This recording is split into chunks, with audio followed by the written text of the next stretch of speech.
YouTube, what's going on? It's your boy CBR Kid coming back at you, man, with another video. We're still working on the F4i. All right, so I want to show you guys something. As you can see since the last video, I've been working. I've been doing a lot of the little tedious work to pull the front end apart so I can get access to the bolts in this ignition to try to get this ignition out. All right, so I'm running into two problems. One that has a known solution and I'm going to work on a test out. We'll get to that in a minute. But the other one, guys, this ignition is held in with two Torx bolts that are right underneath on either side. And I cannot get those things out. And I think I've actually stripped the head in one of them.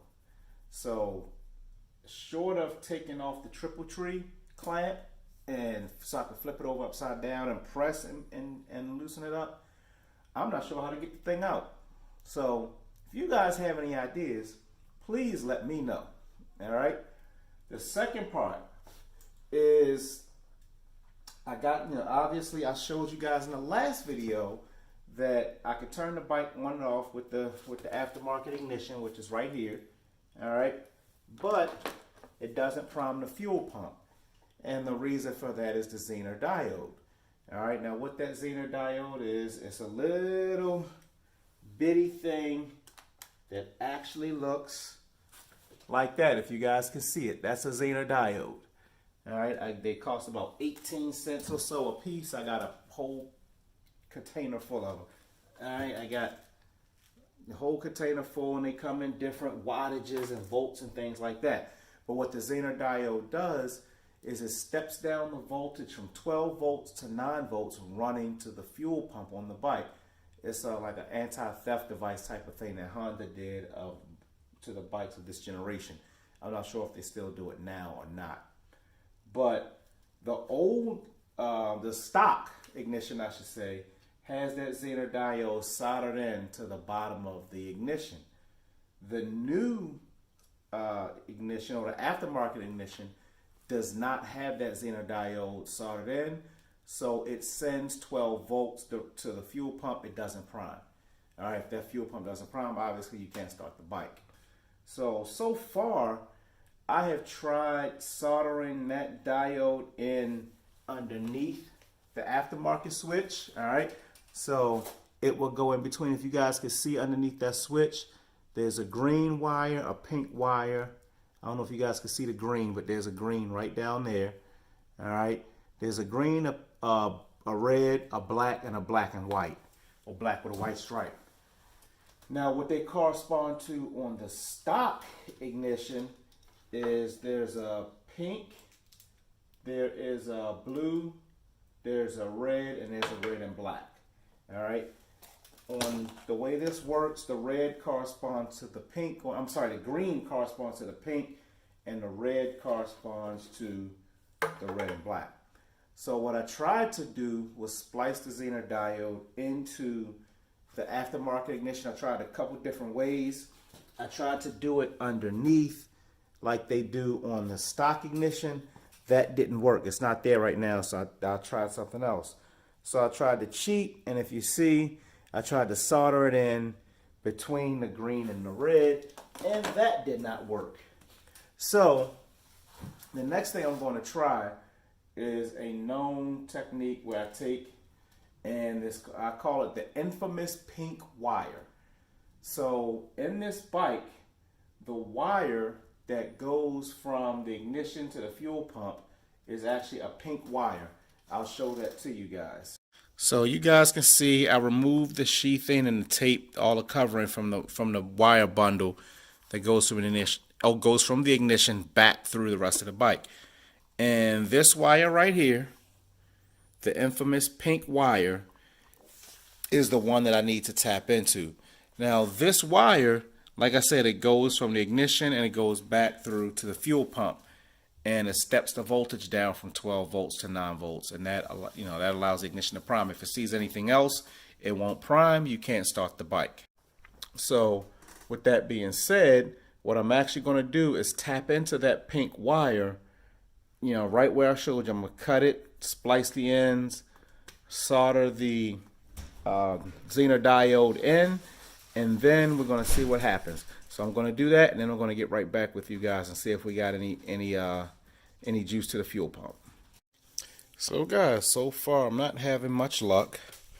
I thought I could grab the pink wire coming off of the ignition switch here. As if you can see, it comes out of the back of the ignition switch. It's right there. Oh, my hand's in the way. Let me get that hand out of the way. If you can see that pink wire in there, comes out of the back, runs down through here into this wire bundle, and then back further.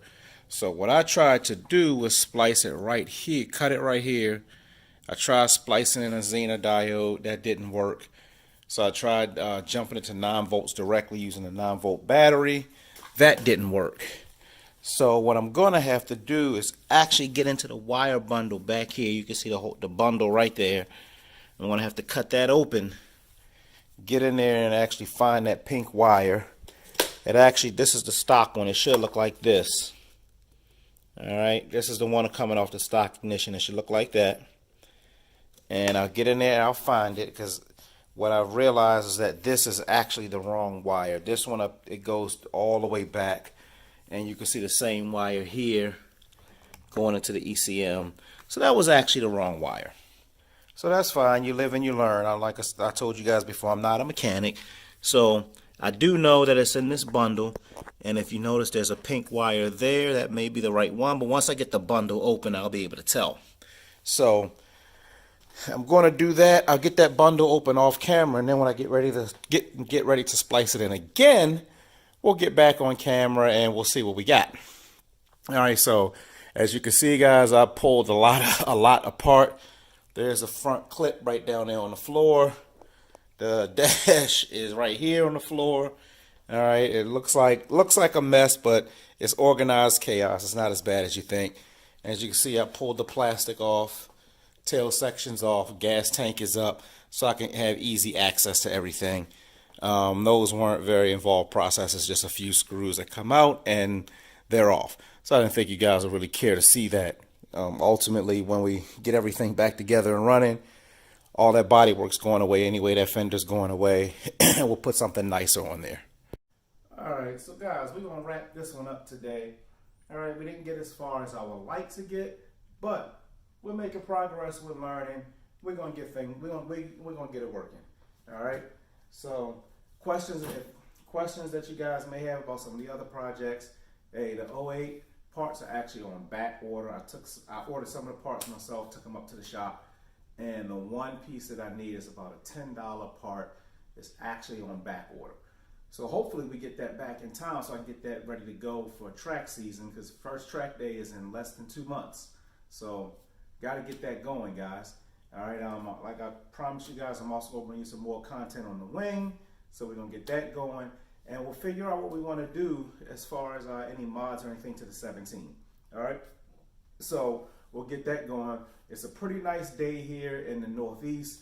So I'm sure there's some people out there, you know, on 2 wheels doing what we do out there.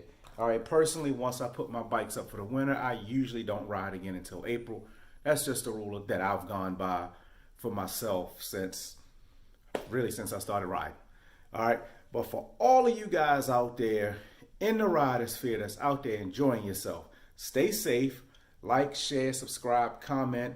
Let me know what's going on. If you guys got some solutions for the F4i, please let me know. I'll be happy to hear them. All right. But for all my riders out there in the rider sphere, like I always tell you guys, keep the shotty side up, keep the rubber side down. We'll see you guys next time.